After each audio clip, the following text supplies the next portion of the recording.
कौन सी स्त्री के भाग्य में पुत्र नहीं होता? कौन सी स्त्री विधवा होती है?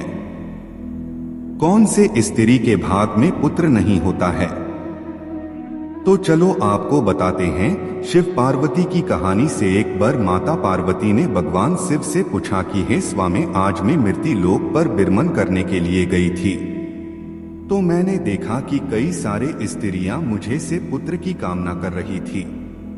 वो कौन से स्त्रियां होती हैं जिनके भाग में पुत्र नहीं होता है, तथा उनको पुत्र प्राप्ति के लिए क्या करना चाहिए? तब भगवान शिव पार्वती से कहते हैं कि हे पार्वती, तुम इस कथा को ध्यान से सुनना और समझना। जो भी इस कथा को पूरा ध्यान से सुनता है और अंत तक समझता है, उसे पुत्र की अवश्य प्राप्ति होती है।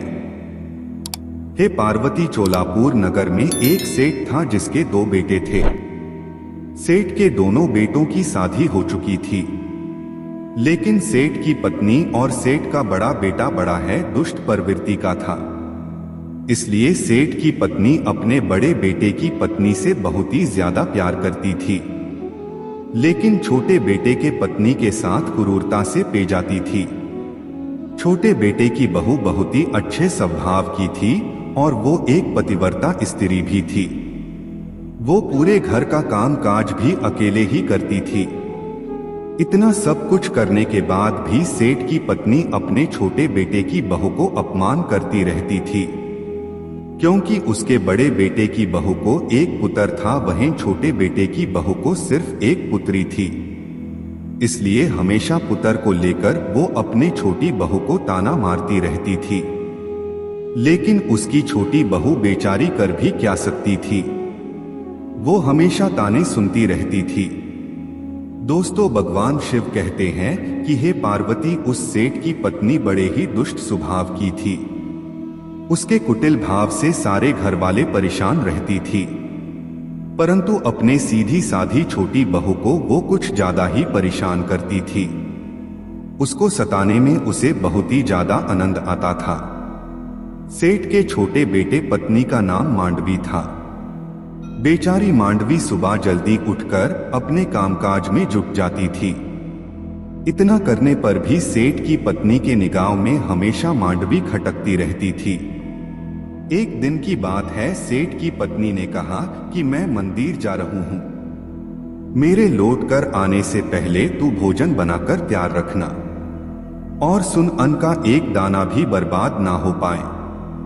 बेचारी मांडवी करती भी तो क्या करती था, वो अपनी सास की बातें सुनती रही। कुछ देर बाद मांडवी खाना बनाने में लग गए। जैसे ही खाना बनकर तैयार हुआ ही था, उतने में ही दरवाजे पर खटखटाने की आवाज आई। मांडवी ने सोचा कि अभी भोजन तैयारी हुआ है, लगता है मेरी सासू मां जल्दी आ गई। जब उसने दरवाजा खोला तो देखा कि वहां पर एक साधु खड़े हैं। उस साधु ने मांडवी से कहा कि बेटी, तुम्हारे सुहाग अमर रहे, इस भूखे बाबा को भोजन करा दे, मुझे बहुत ही तेज भूख लगी है। भगवान शिव कहते हैं कि हे पार्वती, मांडवी बहुत ही सुशील थी और संस्कारी भी थी। उसने सोचा कि साधु महाराज को भोजन करा देता हूं, परंतु यदि मेरी सास को पता चल गई तो मेरी खैर नहीं होगी। यह सोच विचार कर उसने सन्यासी को भोजन कराने के लिए अंदर ले गया। उस समय मांडवी के मन में विचार आया कि सास से कैसा डरना, यदि मेरी सास आ भी जाएगी और मुझसे पूछेगी भी तो मैं उनसे कह दूंगा कि मैंने अपने हिस्से का भोजन इन महात्मा को दे रही हूँ और मैं खुद भूखा रह लूंगी। मैंने साधु को अंदर ले गई और अतिथि धर्म का पालन करते हुए उस साधु को भोजन कराने में लग गई। अभी साधु भोजन कर ही रहा था कि मांडवी की सास आ गई और फिर साधु को घर के अंदर बैठा भोजन करता देख उसका गुस्सा 7वें आसमान पर चढ़ गया। वो एकदम से साधु महाराज से कहने लगे कि यहाँ पर क्या किसी प्रकार का भंडारा या दावत नहीं चल रही है, जो राह चलते भिगमंगों को घर में बैठाकर खिला रही हो।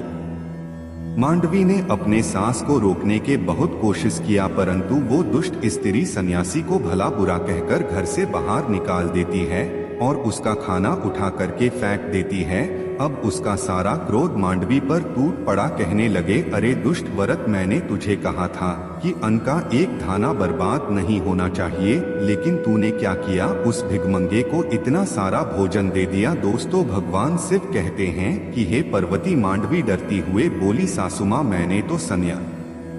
मांडवी पुत्र से जुले ताने देने लगी कि तुम मेरी बात नहीं मानती, इसलिए तुम्हें जीवन में कभी भी पुत्र नहीं प्राप्त होंगे। तब मांडवी पुत्र से जुले ताने को बर्दाश्त नहीं कर सकी, वो अपने मायके जाने लगी। दोस्तों, भगवान महादेव कहते हैं कि हे पार्वती, इस प्रकार मांडवी दुखी होकर अपने मायके के लिए निकल पड़ी। बीच रास्ते में एक बहुत ही घना जंगल पड़ता था। मांडवी भूख प्यास से तड़पते हुई अपने मायके चली जा रही थी। तभी अचानक जोरों से बादल गरजे और मूसलाधार बारिश शुरू हो गई। भगवान महादेव कहते हैं कि हे पार्वती, बारिश से बचने के लिए मांडवी एक पेड़ की शरण में गई, लेकिन वर्षा का वेग इतना तेज था कि बचना मुश्किल हो गया और वो पत्ते मांडवी को बचा ना सकी। तब मांडवी को उस पेड़ के जड़ में एक खोल बना दिखा। तब मांडवी ये सोचकर उसमें घुस गई कि बारिश रुकने के बाद मैं वहां से बाहर निकल जाऊंगी। लेकिन जैसे मांडवी उस खोल में घुसी तो वहां पर पहले से एक साधु बैठे हुए थे। साधु बाबा ने कहा कि बेटी, तुम डरो मत, सबसे पहले तुम रोना बंद करो। मुझे पता है कि तुम्हारे घर वाले तुम्हारा अन्यादर इसलिए करते हैं क्योंकि वो दुष्ट प्रवृत्ति के हैं, और तुम्हें ताना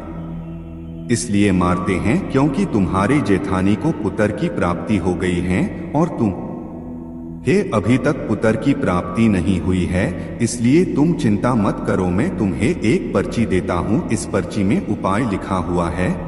इस प्रकार उस महात्मा ने मांडवी को पर्ची देकर वहां से अंतर्ध्यान हो गए। उधर जब वर्षा बंद हुई तो उसका पति वहां पर पहुंच गया और फिर मांडवी माई के ना जा करके उसी जंगल में कुटिया बनाकर रहने लगी। भगवान महादेव कहते कि हे पार्वती, अगले दिन मांडवी को पुत्र का ख्याल आया। वो सोचने लगे कि यदि मेरे पास भी एक पुत्र होता तो ससुराल में मेरी भी इज्जत होती। ऐसा सोची रही थी कि उसे संत की दीवी पर्ची आदा गई। जब मांडवी ने पुत्र प्राप्ति के लिए उस पर्ची को पढ़ा तो उसमें लिखा था कि बेटी, पुत्र प्राप्ति के लिए हमेशा इस तुरी को रात्रि के समय पुरुष के बाईं तरफ सुना जाए। ऐसा करने से कुछ समय बाद बाईं करवट लेटने से नाक का दाया स्वर और दाहिनी करवट लेटने से नाक का बाया स्वर चालू हो जाता है। दोस्तों, पर्ची में आगे लिखा था कि मासिक धर्म शुरू होने के प्रथम 4 दिवस में मिलन से पुरुष रोग को प्राप्त होता है। 5वीं रात्रि में मिलन से कन्या की प्राप्ति होती है और 6ठी रात्रि के मिलन से पुत्र होता है। 7वीं रात्रि में मिलन से बंध्या पुत्री होती है और 8वीं रात्रि में मिलन से ऐश्वर्यशाली पुत्र होता है और 9वीं रात्रि में मिलन से ऐश्वर्यशाली पुत्री की प्राप्ति होती है। 7वीं रात्रि में मिलन से अठी श्रेष्ठ पुत्र होता है और 11वीं रात्रि में मिलन से सुंदरवा अच्छे संस्कार वाली पुत्री होती है। दोस्तों, भगवान शिव कहते हैं कि हे पार्वती, इस प्रकार मांडवी ने 10वीं रात अपने पति से मिलन किया और गर्भ धारण किया था। उन्हें 9 महीनों बाद एक श्रेष्ठ पुत्र की प्राप्ति हुई। तो दोस्तों, कमेंट में हर हर महादेव लिख कर के वीडियो को लाइक करें और चैनल को सब्सक्राइब कर ले।